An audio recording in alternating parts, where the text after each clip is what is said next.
This is the Fifth Estate Winning Headlines, your media police post coming to you from Nairobi, Kenya, from the Fortal School of Government. In this segment, we summarize some of the headlines that you may have missed this morning, but we also take a look at some of the political pieces that we call cartoons in this country. Today is the 31st of August, 2022, and I am 2M. I am Miss K. And I am GK. In case you missed the headlines, here they are. In the Daily Nation, supreme battle, wins and losses. In the Standard, sifting fact from fiction.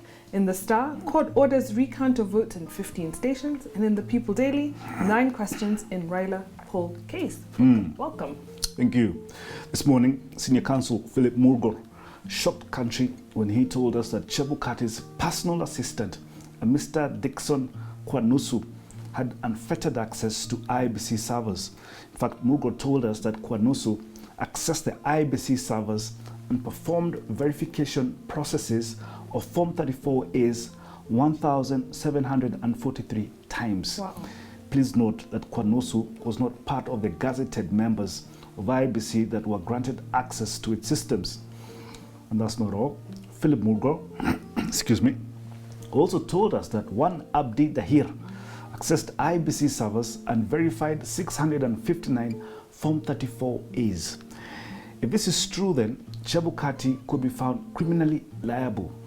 And we say this because, let's hypothesize, Kwanusu's 1,743 Form 34As were tampered with.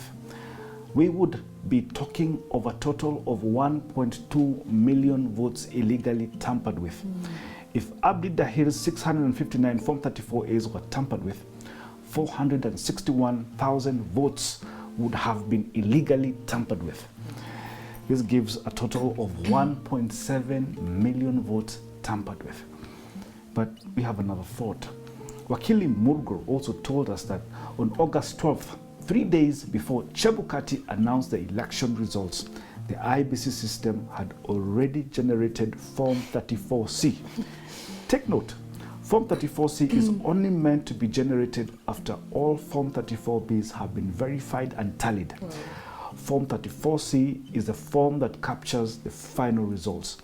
But on August 12th at 3:48 p.m., the IBC system had generated Form 34C.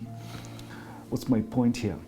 If what Philip Murgor said is true, then these 3 occurrences are exactly what happened in the Philippines in 2016. In the 2016 Philippines presidential election, results began to stream in a day before the election.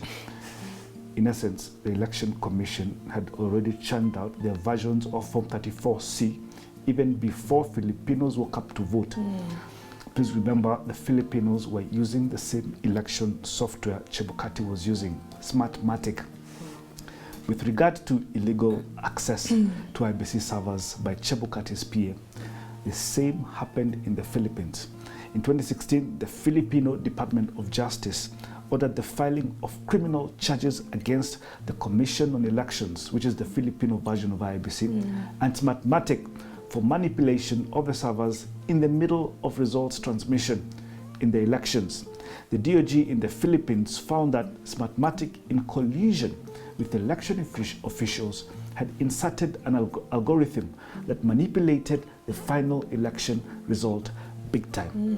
Question is, if Chebukati performed all these wrongs he's been accused of, was he acting alone, or did he have accomplices?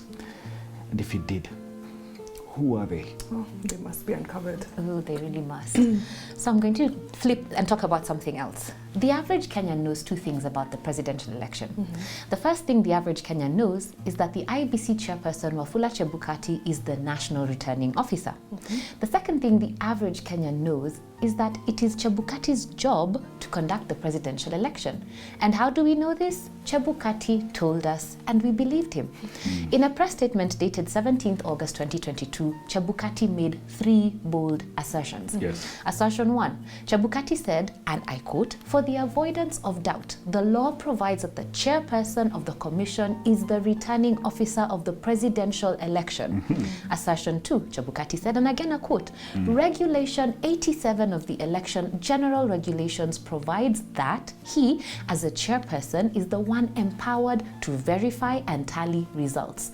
This constitutional mandate, that's the mandate to tally and verify, falls squarely on the chairman of the commission, who is the gazetted national returning officer. Correct.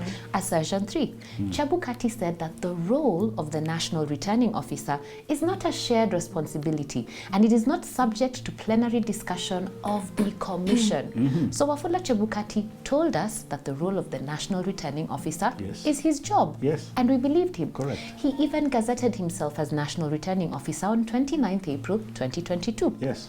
But today's Supreme Court submissions debunked this Chebukati role of national returning officer. According to Paul Nyamodi, and I quote, there is no such role as a presidential returning officer or national returning officer. Yes. And I will hope to persuade you that there is no such position as the returning officer of the presidential election. It is a creation of the chairperson of the IEBC, and it is created for the purposes of executing a very calculated scheme. So the role of national returning officer is a construction of Chebukati's imagination. Chebukati uses the constitution to defend his imaginary role. But what does the constitution really say? I'll quote again.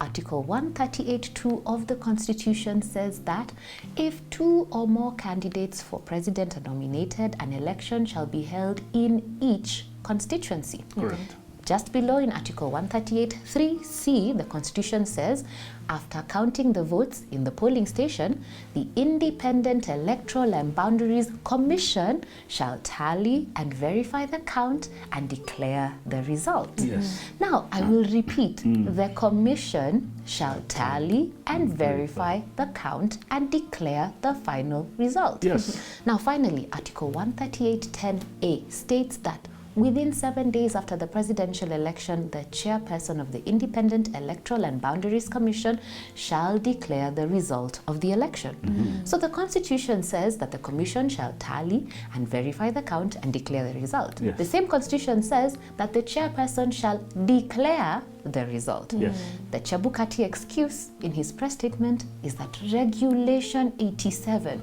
of the General Election Regulations gives him the power to verify and tally results.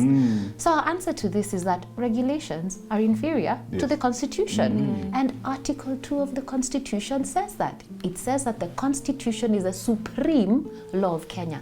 And any law that is inconsistent with the Constitution is void to the extent of the inconsistency. Correct. And any act that violates the Constitution is also invalid. Yes. Now, we've said this before, but it is worth re-saying. Joseph Goebbels, the Nazi king of propaganda, and it says that one of the laws of propaganda is this: repeat a lie often enough and it becomes the truth. So is the role of national returning officer lawful, or is it a figment of Chebukati's imagination? And is the conduct of the presidential election the sole responsibility of the chairperson, or the shared responsibility of the commission? Interesting. Thank you for lifting the veil of ignorance there. So one thing we can all agree on is that the matter before the Supreme Court is being prosecuted in the court of public opinion. That is why we have seen arguments in the public domain that attempt to bastardize one petitioner for continually petitioning all the time. Another has been a criticism of the Supreme Court and its style. Right. And they have been accused of becoming an active player in the trial. And I quote, "This means the Supreme Court is not a mere referee or arbitrator in the dispute. The Supreme Court now actively participates in the trial and takes the lead in the inquest to find the truth. That is why the court, on its own motion and without consulting the parties, released the 9 issues for trial." Now, for those of us who are not learned friends, that statement can be misleading. Correct. It tries to make it seem like the court overstepped its bounds by organizing itself efficiently with the 9 issues. Now, according to this public opinion, The court should have allowed the parties the task to come up with the issues for the trial. But I want to debunk this. The reality is that the Supreme Court has an incredible feat ahead of them.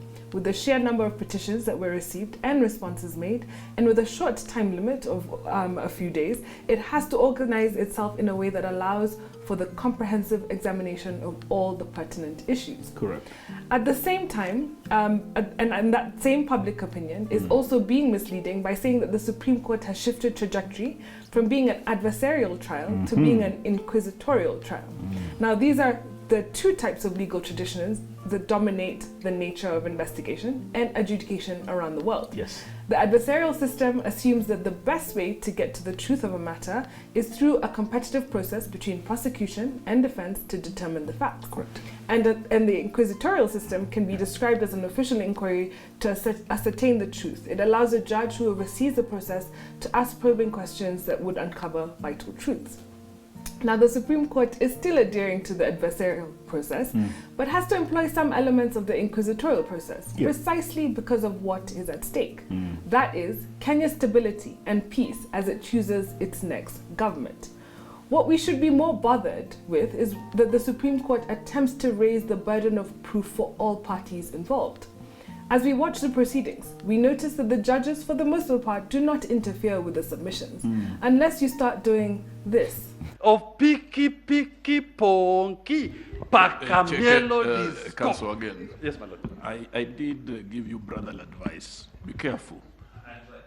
That language appears to be alien to this court. I'll be guided, my lord. So public opinion ought to be cognizant of political dog whistling, distracting us from what is important. Because the truth is, Kenya is at an inflection point. The decisions made at this point will either bring the country down or thrust it to new heights. We ought to be asking ourselves, which moral high ground will the judges occupy? What principles will guide them? Will it be the spirit or the letter of the law? Will they abide by the precedent set by Maraga, whereby, and I quote, consistency and fidelity to the Constitution is a non-wavering commitment by the court? Finally, looking at the big picture, I have to agree with Tom Ojenda's submissions this evening.